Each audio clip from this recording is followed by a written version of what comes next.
Okay, welcome to the Friday Transportation Seminar at Portland State University. My name is Leming Wang. I'm co-hosting the seminar with Dr. Avi Unikrishna from at Portland State University, both at and today we are very pleased to welcome back Dr. Haizhong Wang.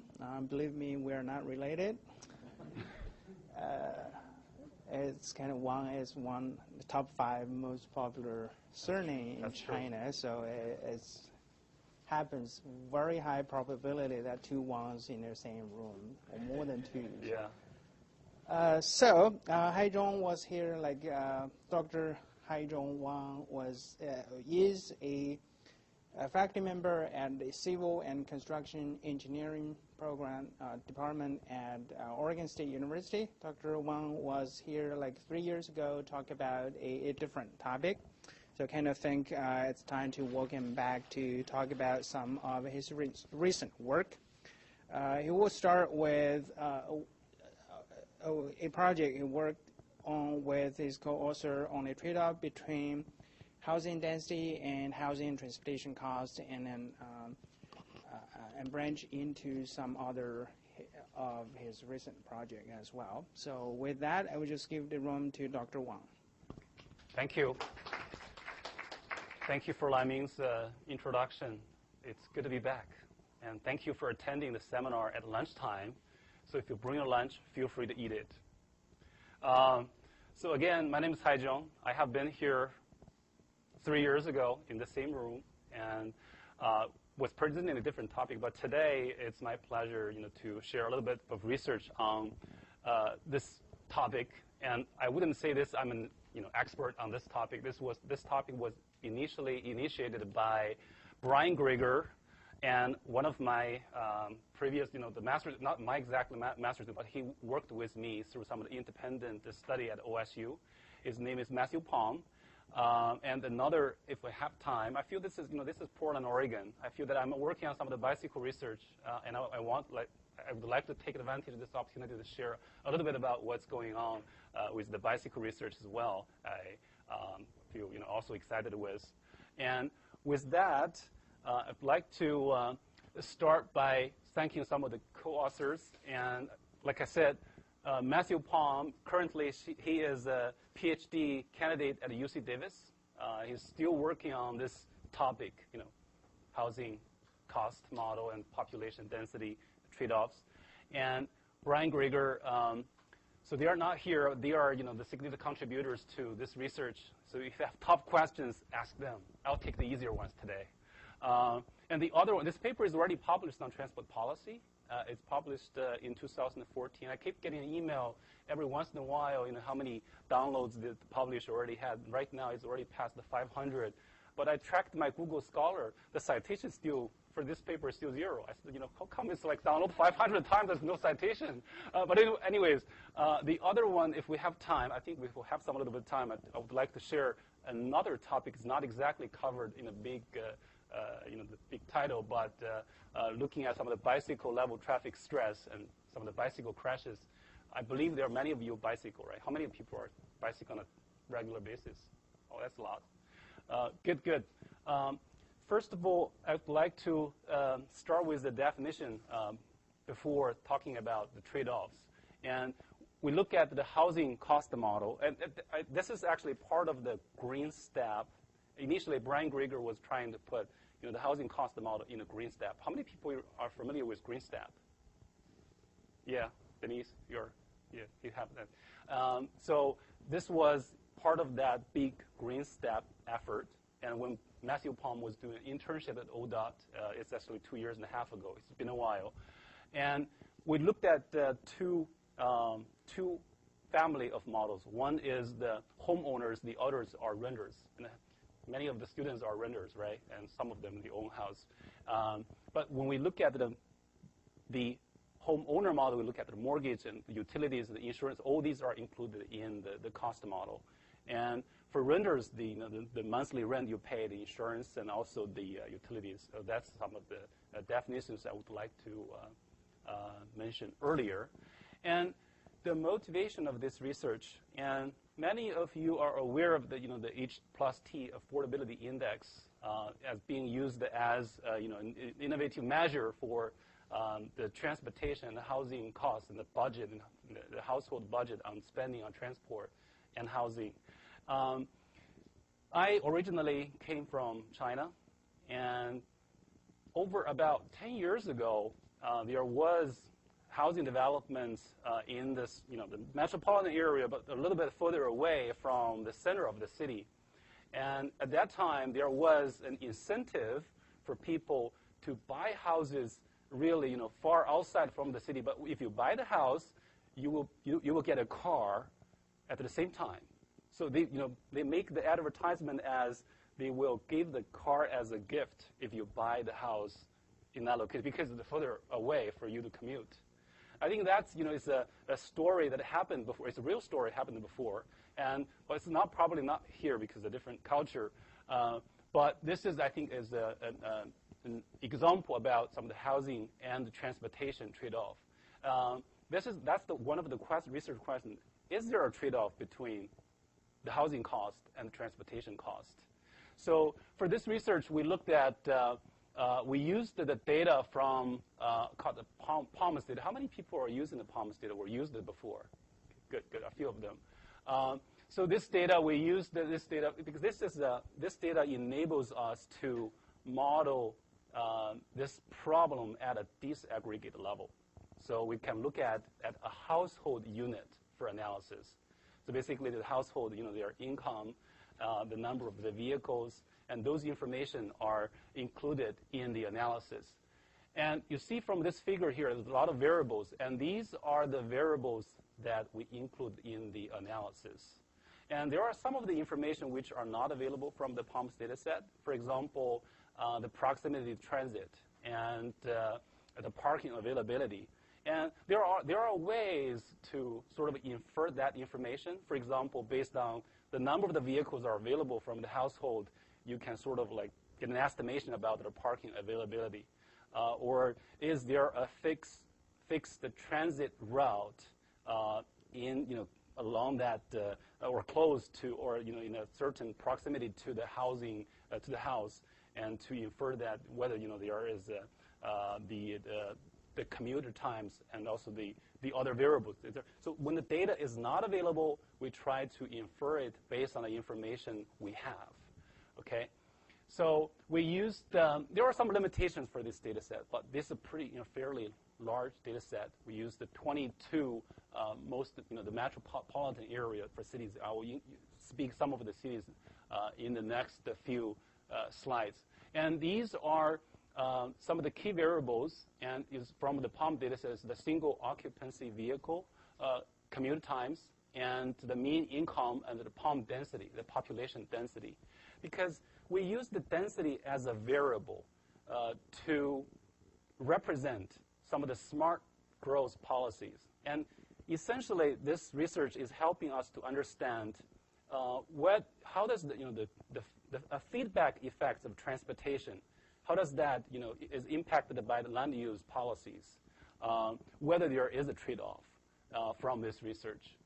And so some of the research questions that is here is, because density is a variable which strongly correlates with some of the other policies just mentioned. So the specific questions here is, does density correlate with housing costs? The other one is about the proximity to transit use. How does that correlate with the housing costs?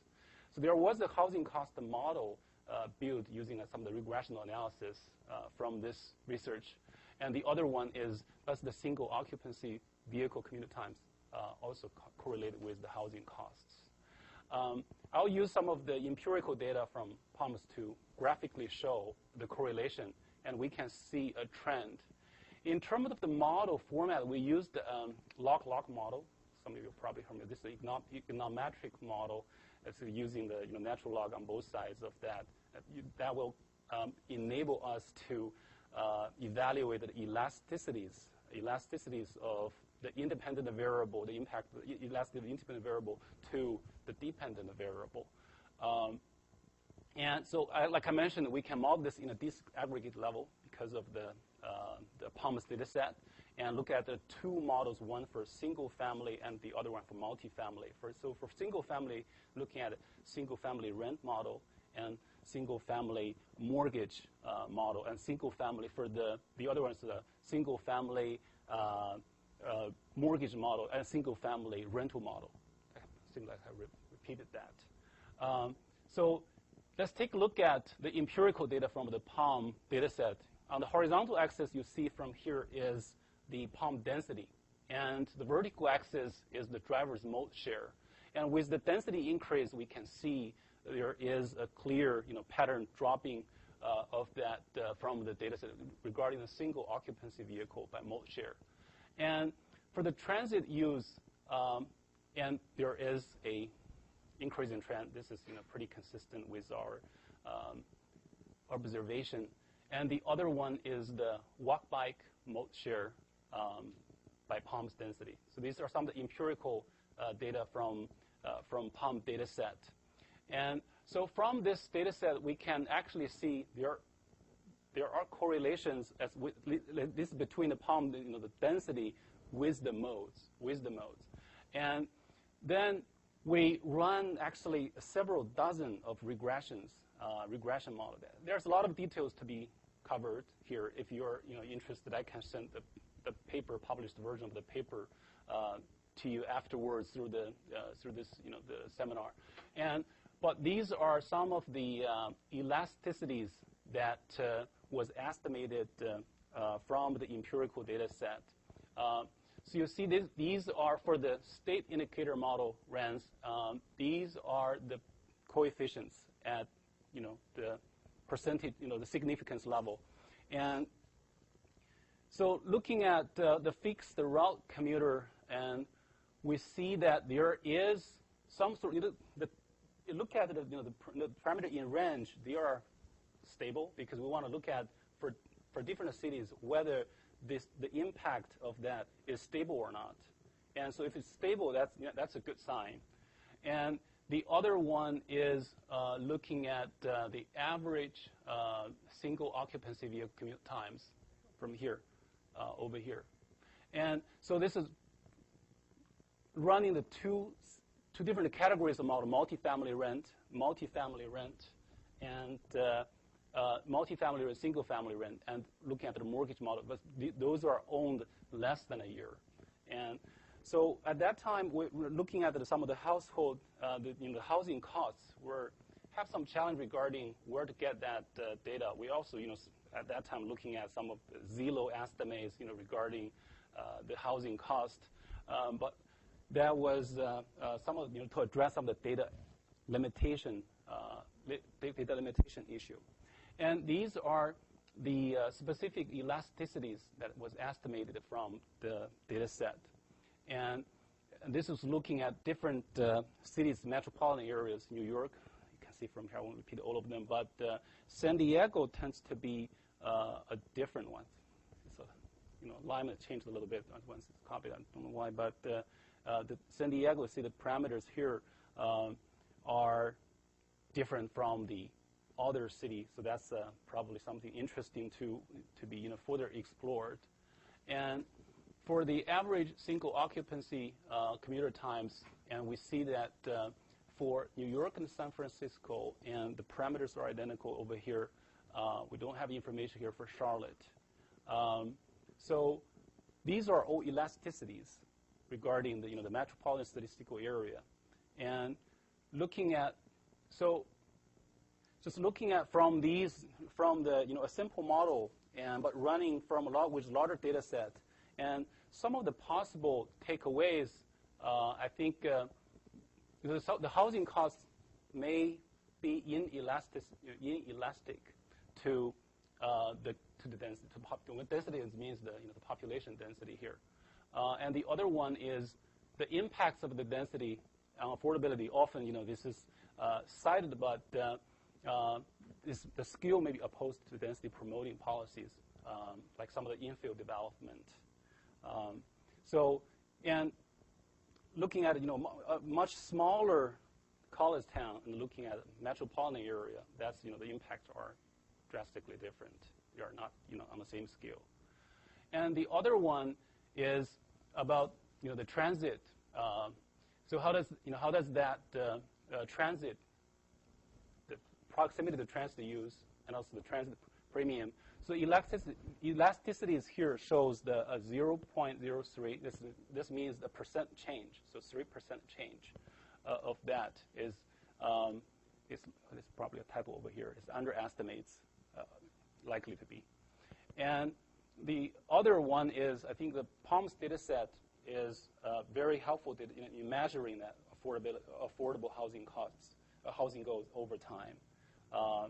There is, so for this, like I said, the transit use data information may or may not be available from that. So there were some assumptions to infer that. But in general, the other one takeaway is the homeowners in a neighborhood with lower single occupancy vehicle commute times pay higher mortgages. And so this is especially true for some of the the Sunbelt area. And this is a little bit of a brief report of this population density and housing cost research. Now there were a lot more data or tables in the paper, but I did not include it in today's discussion. But I probably will speak to another subject. I just want to stop here for a few minutes regarding whether you have any questions so far or not. Yes, go ahead.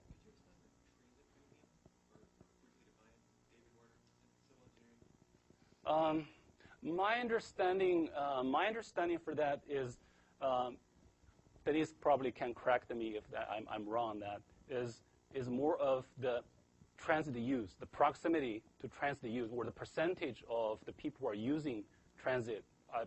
Is that correct, Denise? I'm sorry? For the transit premium. I mean, it's the transit premium. Is my understanding is the proximity to transit use, and also combining with the percentage of people are using that. And the question was, is there a correlation? No, I was asking what the transit premium was. Like, is it a cost paid by commuters? Is it like a community cost? Is it? I think it's a combination. I don't really know. Actually, the transit's not my area. Yeah, okay, because from metro, that's my understanding. I'm not exactly sure. It typically refers to increases in property values as they get closer to transit. Specifically light rail? Light rail. In this case, you're using all fixed route commuters, so it could be bus or rail in your data set. This one is the fixed route transit use. So that's only rail? It's rail, subways. I mean, subways is a word that we use in the time. Those are the fixed route. Referring to fixed route transit use. Yes. Michael Flynn, Civil Engineering. I was wondering why some of the single occupancy vehicle elasticities were positive and others were negative in that city comparison. So going back to the empirical data. Yeah, especially New York, I was curious about. For this one, right? Yeah. Yeah, the data shows, this New York these are all negative, but Los Angeles has positive. And I believe, the magnitude of the change are quite significant between the different metropolitan areas. I think this probably somehow there are incentives or the policy or some of the price to use that. I think that's all maybe have some impact on that. I'm not quite exactly sure. What caused the number change in a larger magnitude. Yes, go ahead. Gabriel Russo, Urban and Regional Planning. How much of this do you know is a cultural phenomenon? That is, all of your case studies are in America or the United States. Would it differ significantly if it was a European country or an Asian country? I would say that's the difference from my perspective. It's quite significant, but that kind of information is not available from the data, so it's hard to include them, in the modeling process. But just, speaking of my experience, looking at this, Beijing as a metropolitan area, and those, as long as there is, over the past 8 or 9 years, I left Beijing in 2006, and at that time there's only 2 metro lines, and when I go back, first time go back into 2013, there's already 14 lines opened, and so right now, the metro network is already covering almost every corner of that. So that the goal initially, the city goal is you enter one metro station, and to arrive another any location in a city is within an hour at that time. But that's still very challenging. I had a very interesting experience going. Sometimes in the peak hour, I wasn't able to push myself into the metro line. But anyways, that's a different story. But since speaking of the housing, a lot of my friends are living in Beijing.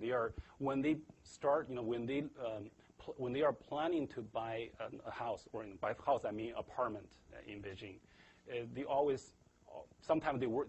Some people, they work for transportation agents. They get inside news regarding whether there will be metro lines to be built, or whether they are planning about that to be built in that area. Sometimes, they know that it will be built, and they will, because once it's publicized, that information that will drive the housing price up quite a bit, and this is happening all the time.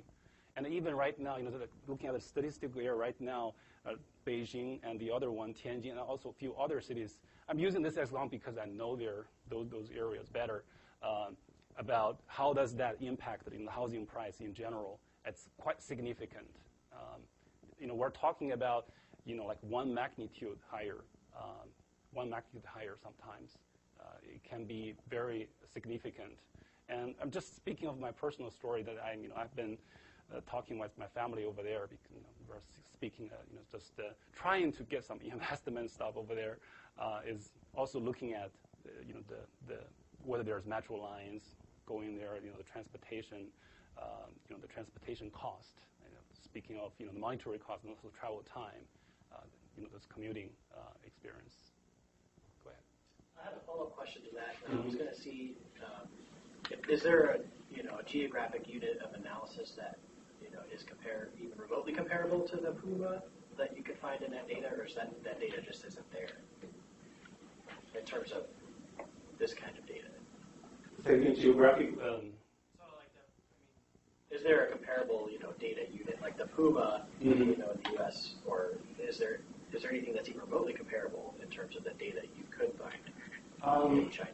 I don't have that information, unfortunately. It'll be very interesting because I feel that, speaking of the cultural stuff, it's very different. And for people living in the U.S., people appreciate like the larger space, larger the land of that. Because in China, you don't own the land even you buy that apartment or buy the house. You don't own that physical land, but only, for example, 70 years of you only use that for 70 years. So it's a different, it's a very different story. I think the cultural one is fascinating, but it's hard to analyze using that information. Maybe there are some of the survey stuff should be done to bring that piece into the analysis. Yes, go ahead. You mentioned Gerald Fittipaldi, civil engineering. You mentioned in the PUMS data that you can look at the data at the disaggregate level, so like at the household level. Right. And I've seen a lot of transportation data where, for privacy reasons, you can't really get down. So how are you able to obtain disaggregate data? My understanding for the PUMAS data set is the data itself is at the household level, right? And the other one is, for example, another one is the OHAS data set. Some of you probably are using that in the Oregon Household Survey data.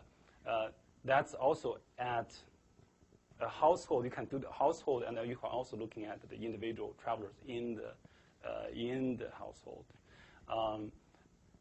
So I think, did I address your question for that?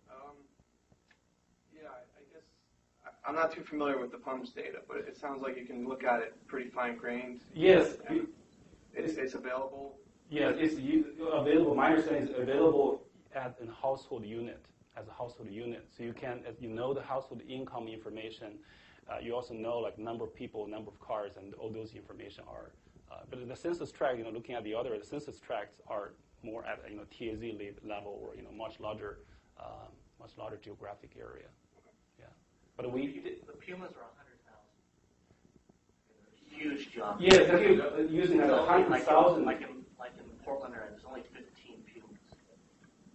Okay, so because there's about 1.5 million people in But from that, based on the population, you can get an estimation of the household.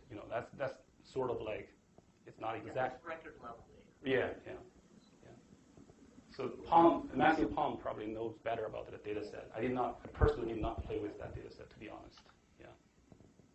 Yes, go ahead. Ben Baumgartner, Urban Planning. What model software are you using for this stuff? We use the purely in R, and all the regression analysis was done in R. So we have all the R code differentials. I can share that as well. So we run, like I said, several dozen of regressions just to trying to see whether the coefficients are stable or not, and the impacts are consistent or not. So all the analysis was done using R, and we have the R codes, and we can share. Ian Clancy, Transportation. You may have touched on this before, but do you plan on replicating this study in the near future, maybe in the next few years? I was kind of curious about your future trends. Yeah, right now we're sort of writing a follow-up paper on this, just following up this research. And like I said, Matthew Palm is studying some of the San Francisco because he's accessing a lot of the data from San Francisco. So right now we're sort of using like the structural equation modeling approach to look at it using a different data set. Just trying to investigate. It's because of the modeling methodology. If we change to a different model, can we get some similar or consistent results or not? If it's the phenomenon should be the logic should be maintaining no matter if it's robust. If it should be independent of the. Not exactly independent, but the modeling methodology should produce consistent results. And that's something going on, but we don't have publication yet. Yes, go ahead. So you mentioned the data sets that you've had before. I was a little confused. In the Puma data, do you know the size of the house and other qualities of the home, like presence of a pool or other impacts on the housing price? You only have their mortgage cost. I don't recall we have that full information. Those level information are, my understanding, is not available from that. So then is this the dependent variable is price per square foot or just price? Is price, not at the price per square foot. And so there is actually a housing cost model in this. The housing cost model is an ordinary linear regression model. Basically, it's just looking at, for example, different variables impact the housing cost. So the housing cost was actually estimated from those variables. It's not exactly using. So estimated using the mortgage and. Yes. Yeah. Those words estimated. That's why I mentioned look at some of the Zillow stuff. That's also could be biased. Those information may not be accurate as well. Any other? If no, I will probably share a little bit about some of the other topics. Sorry for the the transition between the two. But the next one I'm planning to share is about some of the bicycle research that I have been working on, and we still have another half an hour or so. That's perfect time wise. So I have a meeting with Krista this early morning talking about some of the bicycle research. Currently, we have a few projects. One is going on with Oregon Department of Transportation as a collaboration with Yi and his advisor, Chris Monshare, over here. And we have another project going on with PacTrans, which is a regional consortium, just like TRAC. TRAC is national center, but that's a regional center. So today, the bicycle research I would like to share is the overarching research question is, does the bicycle level of traffic stress correlates with the reported bicycle crashes happening over the network? So to be more specific is, does the higher stress routes, have more crashes over a long, by long I mean over a 10-year history, looking at the crash records. So that's the research question. Some of you are, personally are bicyclists, but there are different level of bicyclists. Some of them are, advanced level. Some are at lower level, and so this is a few of the number of regarding the statistics about the bicycle safety, and this is from US DOT. The statistics from 2014. These numbers are the bicycle fatalities across the entire country, and looking at Oregon itself, and this is over the 5 years from 2007 to 11, and you see on average, this is the 5-year average. So we have on average 11 bicycle fatality each year, and in total injury is this number, and property damage only, and total on average. And over the year, we see that actually from the previous figure that this actually dip from the statistics actually corresponds to the economic, the downturn as well. And last week I was at Seattle for a regional PacTrans meeting, and an official from Washington State was speaking about the bicycle safety trends over there, and so far they have already observed an increasing trend from the previous years. So the number of the crashes, that's not just bicycle, that's the entire, the statewide crash number. So the bicycle crashes they are sporadic, and the number may not be large, but because the bicycle users are vulnerable. So if there are bicyclists involved in the crash, they have a higher probability of being injured.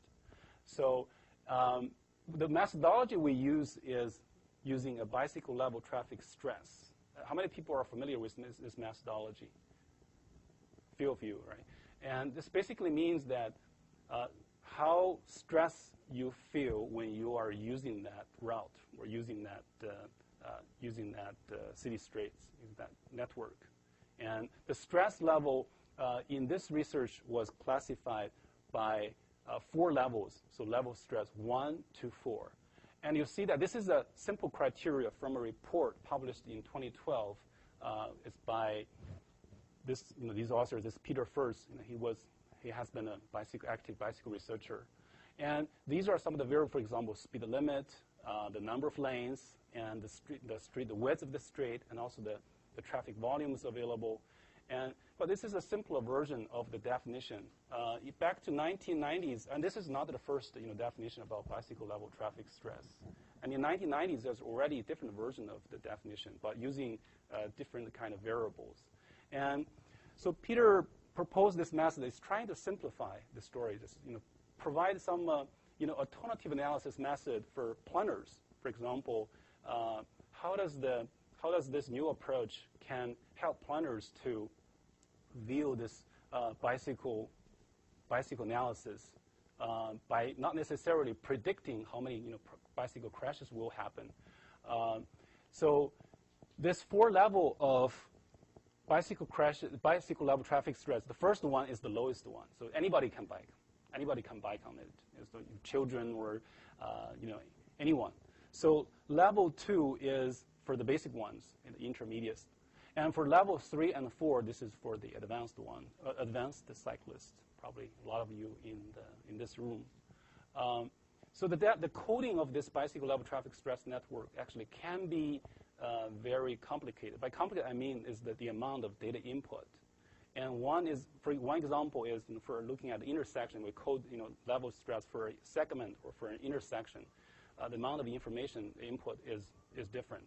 And for coding the intersection, it could involve more than 10 variables. And sometimes those data may or may not be available.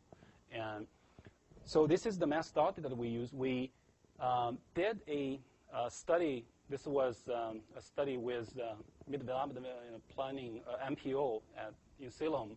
So this is actually a bicycle level traffic stress network we code for Salem. And the level of stress 1 to 2 and 3 to 4, these are the higher level stress routes, and these are the lower ones. But this was for a different study. It was looking at, does the lower level stress encourage more bicycle users or bicycle trips using the OHAS data set. But for this study, and we followed exactly the same methodology of coding that network, but this one is looking at, if we look at the 10-year or 11 years of crash history, how does that bicycle crashes are correlating with the stress level? Because the stress level already factor into a lot of variables like I mentioned, those speed limit, volume, and the street width, and whether there's presence of bicycle lane or not, all those information. And we use the 4 cities from New Hampshire. These are some of the statistics about these 4 cities. And this is the smallest one. This is the largest city.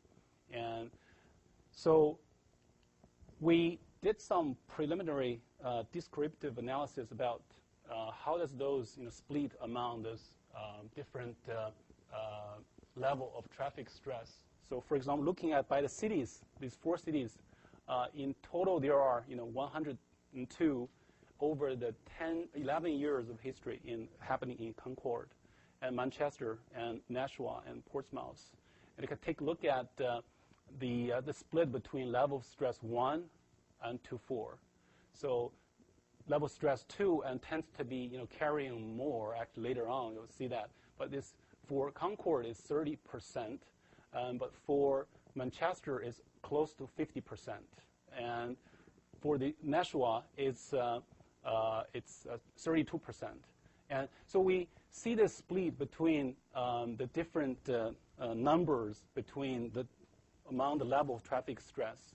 And the other one's looking at the collisions by the severity, And there's only, for the severity, there's the injury, there are only 4 crashes among all the 4 cities in that 10-year arc.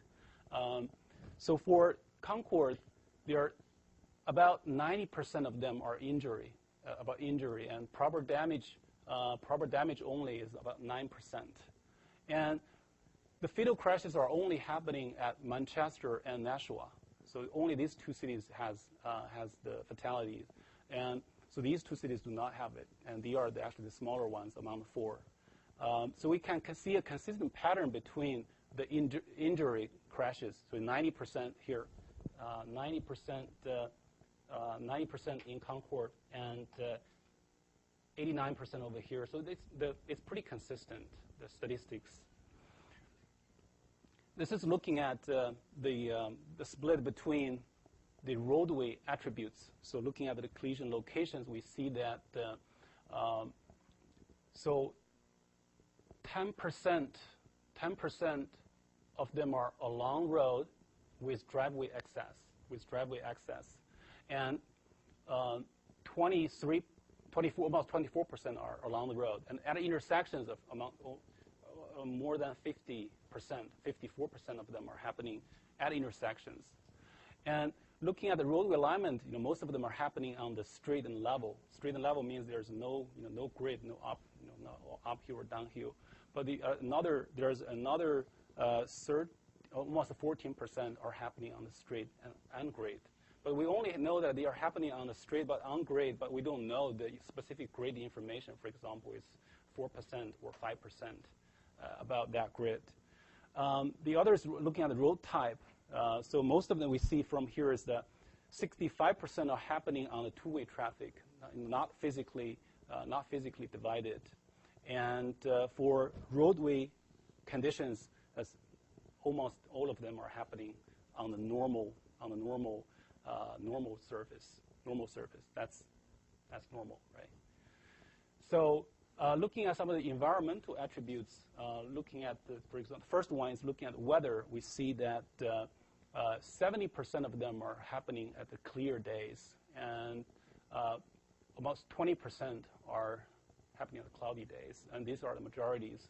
And rainy weather is 9%.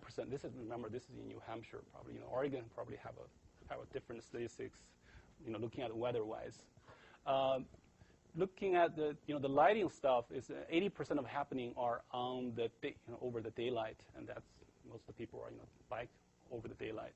So if we look at the days of week, so we don't have the months information, but we only have the information about the days of week. So Friday and Monday and Friday has the highest, which is identical, and this probably coincidentally is 17.4% Monday, Fridays, and Sunday is the lowest, about 9%, 8.6% about them happening on Sundays.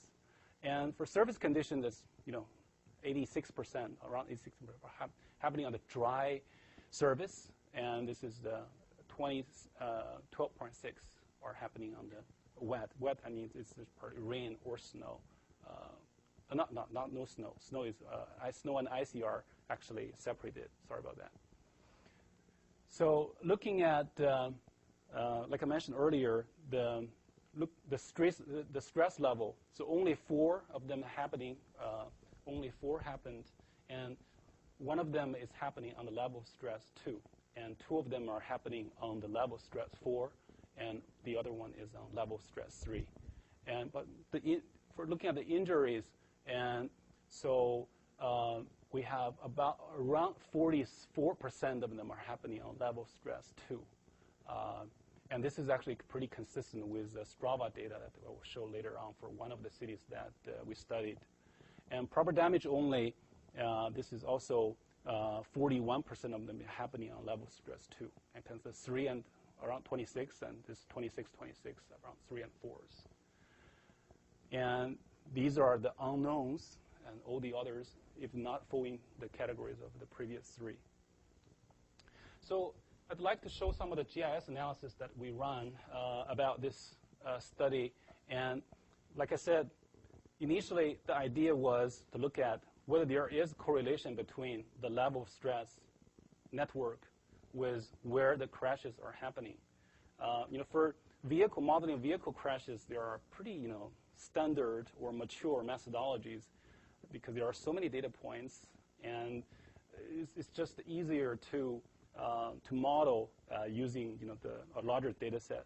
But bicycle crashes tend to be sporadic, like I mentioned earlier. A crash happened on this roadway segment does not necessarily, predict there will be future crashes happening again. So this idea is looking at, can we identify a clustering pattern or not from the data set? And if this is one of the cities, this is the city of Concord. This is actually the second smallest city.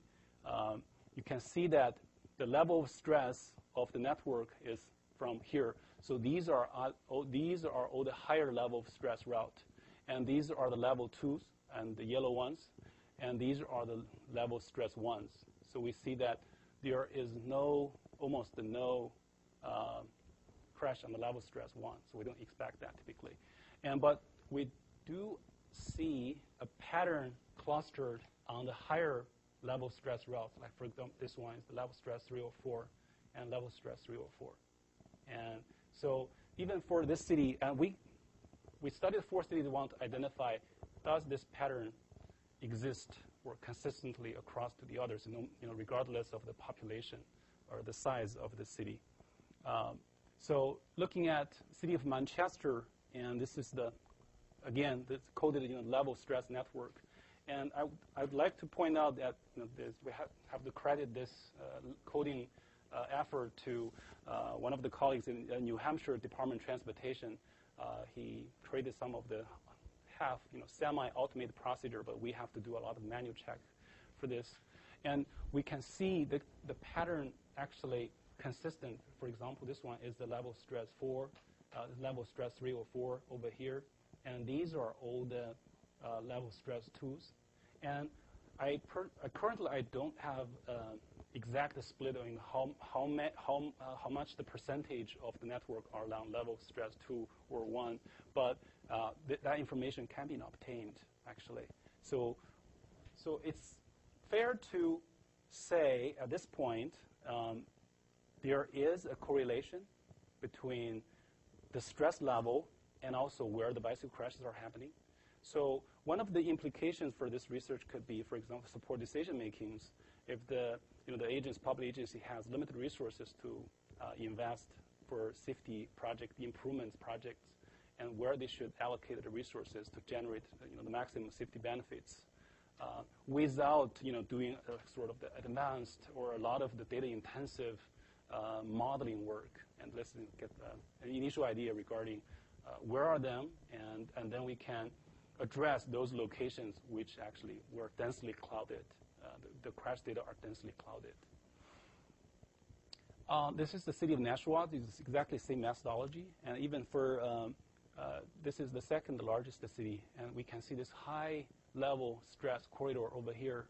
And this is the downtown area, the higher stress level routes. And these are level 2s and 1s. This clustering pattern. And we only have Strava data for this city, because just looking at the stress level may not be able to tell a complete story, because the bicycle exposure, for example, how many people are using that route is very important as well. And so we did analysis for the city of Nashua, but we only have data for city of Nashua for the Strava data. We're requesting the Strava data for the other 3 cities, but we haven't got it yet. And interestingly, from the Strava data, there is a level of stress 0. I haven't figured out what does that level of stress 0 mean yet. So, but looking at the level of stress 2, you see from here there's actually 1 magnitude higher regarding the BMT. Looking at the usage total miles, 44%, which is actually pretty almost identical to the number of the crashes the percentage of the crashes happening on level stress 2. So the total trips happening for the city of Nashua is almost half of them are happening on level stress 2. I think in the future, the logical next step is to incorporate this bicycle exposure data into the analysis, and also adding the bicycle volumes. But the bicycle volume is not available from this data. And also the person who are involved in the crash, their information, for example, their gender information, age information, all those information are not available from this data set. So we cannot look into those aspects. So that limits the analysis in that regard. So this is the smallest city, city of Portsmouth. It only has 20K population, around that 20K. And we see, even for a smaller city, we can see this high stress corridor tends to carry most of the crashes are happening in this city. So I think it's, looking at the 4 cities, I presented this idea earlier at a Salem conference over there, and they really want to see, for city of Salem, we already code out the bicycle stress level network for there. If we correlate or overlapping that bicycle crashes to the Salem network, can we see a similar pattern from the east coast in New Hampshire and then from here? And I would expect if the data set is, for example, longer, by longer I mean looking at a 10-year history, I think we probably will see something consistent. But if you only look at shorter time period, for example, 2-3 years, with the last data points, that pattern may or may not be obvious, maybe may not be obvious just visually. We actually tested Corvallis. There's a lot of bicycle users in Corvallis. The number that I heard is around 11%. It's the school time. So, but we look at the number of the crashes happening, but using only a 5-year. Let's look at only the 5-year data point. The data points are not showing the a clear pattern so far, but that's good. There's we don't expect a lot of bicycle crashes. So this is some of the visual analysis, and we also did a modeling effort regarding the variable, looking at different variables that can play a role in this analysis. And this is kind of tricky because depending on what kind of methodology you use, and the model itself may not be able to tell, they may tell different stories. So initially, we tried to use an active binomial model to capture this effect, but we had some challenges applying this model in this data set because some of the information are not available. So we ran a simple regression analysis as a starting point to look at that, look into this model, for example, looking at all these variables who are tested as at least 80% confidence level or higher, to be included in this model. So if it's lower than that, we'll just put them into a narrow term or something like that. Just only include those with 80% or higher significant into the analysis. I think at least this serve as a starting point regarding incorporating the level of traffic stress into the equation. And the previous analysis, most of the analysis is looking at, for example, for vehicles, modeling the severity of that and modeling the frequency of the crashes, and just looking at how bicyclists feel internally into the equation. I think this is such a new effort. And this is just some of the model coefficients that we estimated from for the different variables in using the 10-year. But this is looking at the entire data set. It's not necessarily looking at, for a specific city. So I think that's the next one probably is looking at just run the cities individually and see whether, how does that coefficient, whether coefficients are stable or not. So some of the possible takeaways for this research, and I'd like to leave some time for discussions. I think one is the level stress 2 has a larger impact than we initially thought. But that's primarily because most of the users are using level stress 2 based on the Strava data from Nashua. And the other one is that 88% of the injury types of collisions are, we see that almost 89%. On average is 88% in the collision or injury. And the injury type A, B, C, those ones are taken to the hospital or not, or whether they receive the medical attention or not. So those are different. But in this data set, as long as the crash cost $1,000 or more is included in this data set. And this is a split between the number of days, Monday and Friday are higher, and Sunday are lower. And sorry for a lot of text over here, but these are looking at the roadway segment without bike lanes and different speed limit. And for this, without bike lanes, with speed limit of this range and more than this ADT are more likely to have injury type of collisions based on these 4 cities, the data available. So I'd like to stop over here and to address any questions you might have. Go ahead. When you were comparing the high-stress corridors to low-stress corridors, comparing inclement weather to clear weather, were you comparing the number of crashes after correcting for the number of users? So you say there's 10 crashes per 1,000 users, because if you talk about Monday and Friday, you're going to probably have more people biking, more people are going to bike on clear days, and so it makes sense that they would have more. But are they having more as a percentage of the total number of people on the road? Yeah, that's a good question. That's why I mentioned earlier, emphasized including the volume, the exposure information. So I mentioned that the level of stress 2 is has the higher the collisions. But if you divide by the using the Strava data set from the city of Nashua, if you divide that based on the bicycle miles traveled, it's that the rate is actually lower than others. Lower. So that's what I'm trying to say here is just looking at that won't be able to tell a complete story. But we did not do the analysis for looking at the divided by population, like 1,000 people or not. We haven't done that yet. But I think that should be considered. Other than that, like I mentioned, the grid information for the city street, that's not considered in the definition of the level stress, the current level stress yet. But I think that's important to consider as well. But those information are not available for this data set.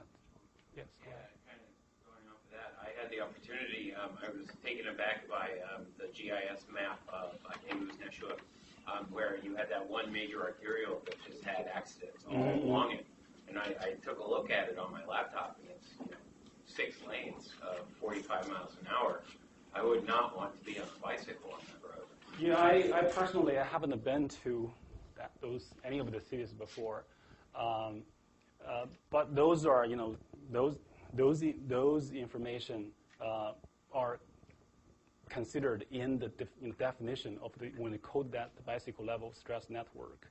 And like I said, people, some people, are the advanced cyclists. They might use those higher level. I mean, either they have to, or they live in a certain area. If they are not using other modes of transportation, that's the route they probably it's hard to avoid, or it's shorter travel time, or whatever. And but that's a good point. I think is the percentage of people are using that, the bicycle volume, and the exposure, and should be considered. Very effective in getting city council or a planner to think of some other way to get cyclists. Yes, that was actually the goal. When the New Hampshire Bike Walk Alliance's the director Tim Bladden contacted us for this collaboration. He can supply the data to us, and we can do some analysis, and he can take this preliminary results to the city, the city engineers or city councils, and to tell them about this visually. And he did that. So that was a pretty encouraging. I mean, not encouraging, but to looking at the supported decision making wise is pretty helpful, at least so far. And for the modeling part, we haven't provided that modeling result to them yet. But the visual, they already have it. Yeah. Yes, go ahead. Yeah, you gave some very basic subjective descriptions of LTS1 versus LTS4, like what you let your nephew, niece, that sort of thing. Are there standards as far as like a more finer description of what those are? Because I think there are multiple variables involved, whether it's 2-lane without bike lane or 4-lane with bike lane. Yes. Or the coding process for the level of traffic stress is not an analytical process. Like I said, it can, for when you code a segment or coding an intersection, the number of the variable the inputs are the amount of input are different as well. The coding the intersections is much more complicated than the segment. So those levels are based on, for example, the volume and the speed limit, the number of lanes, and also whether there is bicycle lane, the presence of bicycle lane or not. And I also, when we work on this, I said, if there are data available, maybe we should also consider not just the bicycle, the volume, the traffic volume, and also the percentage of heavy vehicles, because when I personally when I bike, when there is a heavy vehicle like beside me, I get very stressful. I feel very stressful about that. So all those are, I think, are variables that should be considered in the analysis, but you cannot consider all of them. Some of them, the information may not be available. So I've not directly talked to Peter first, but some of my collaborators, Mike Lowry and Krista, know him pretty well, and he shared that he encouraged us to look at not looking at put your own experience or your judgment or your opinion about that not necessarily following an analytical or rigorous process. Yeah, I was curious about the how you obtained the Strava data. So is it not publicly available at all? And then so you just requested the data for Nashua, or? Yeah, the Strava data, Oregon has bought that Strava data. So our DOT has that. So it's not a publicly available data set. You have to pay to get that. And this data is, there are limitations for this data set as well. And so currently we have to sign something to get that data set from them. And I think if you are for research purposes, maybe for Oregon, I think Oregon DOT has that. Yeah. Okay, we are out of time. So before we close, next week we have another big topic. We will have our own Professor Aaron Golub to talk about the right bicycle. I think that will be a fantastic topic to most of us here in this room. So with that, let's thank Dr. Wang.